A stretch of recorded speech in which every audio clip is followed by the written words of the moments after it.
So pending resolution of my query, I have decided to stay put. I am not stepping down. May pabanglawas ni Gwen?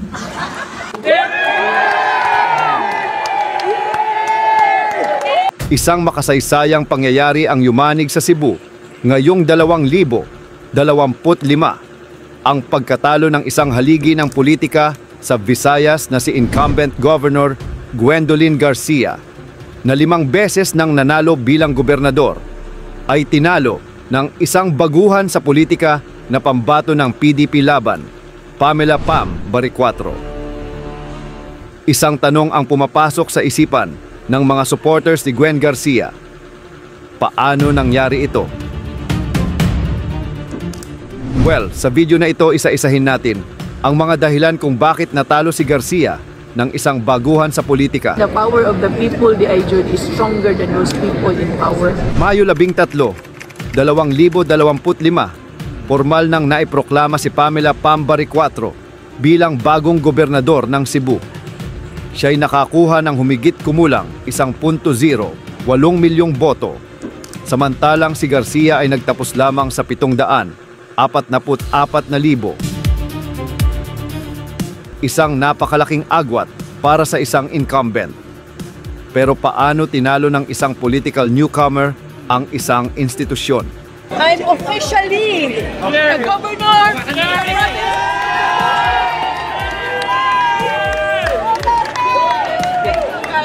Daghang salamat. So pending resolution of my query, I have decided to stay put in office and continue to serve as the governor of this great province of ours. Unang dahilan ay ang kanyang suspension sa ombudsman.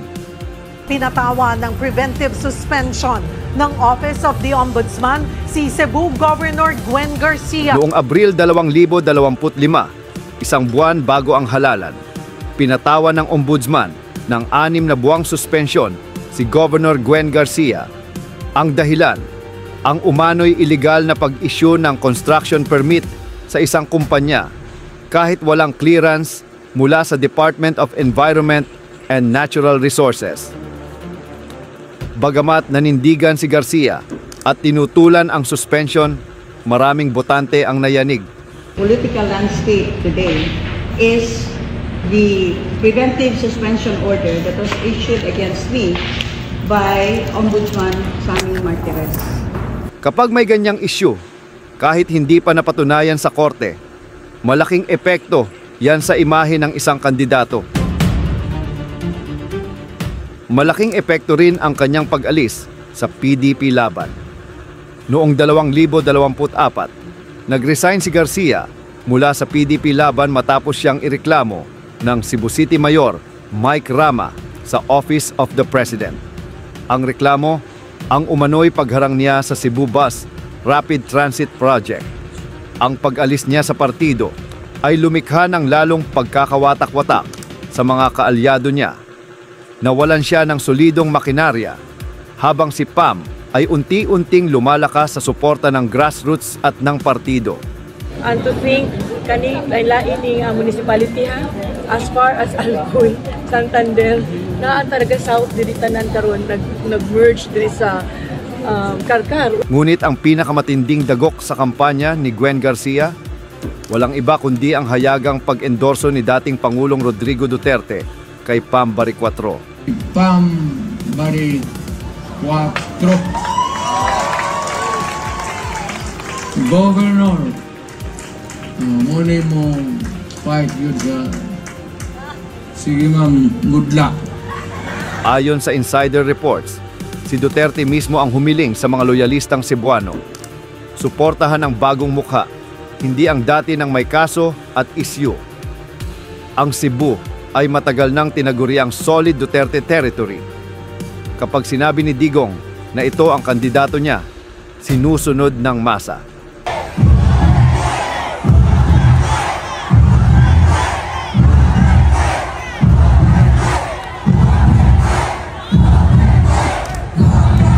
Sa totoo lang, parang si Pam ay naging kandidato ng pagbabago at ng Duterte base.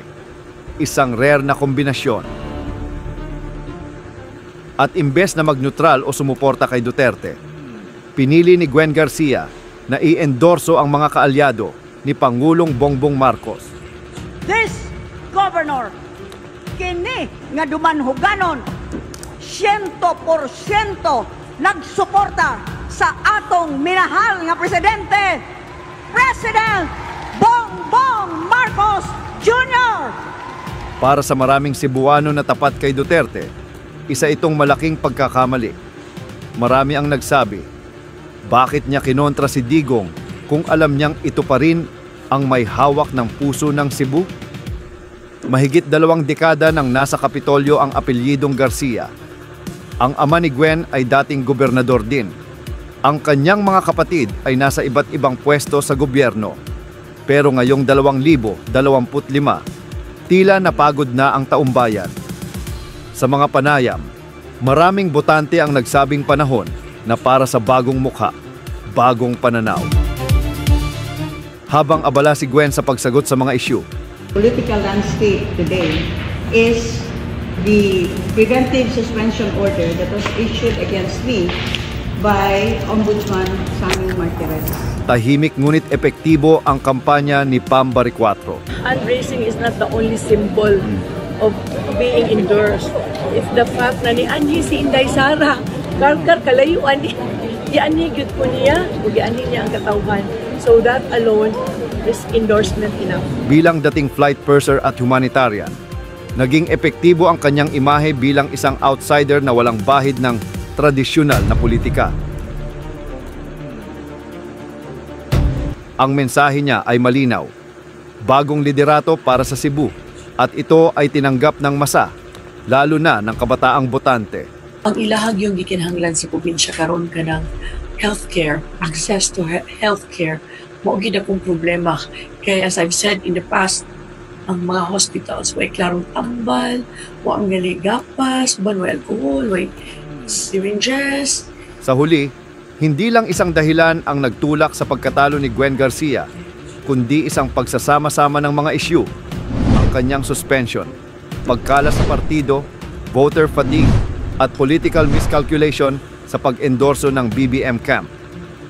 At ang coup de grace, ang buong suporta ni Rodrigo Duterte kay Pam Baricuatro, isang endorsement na hindi nabili ng pera, kundi ng tiwala ng masa. Pam Baricuatro, Governor, muna mo fight yun sa... Sige ma'am, good luck. Ikaw, anong opinion mo?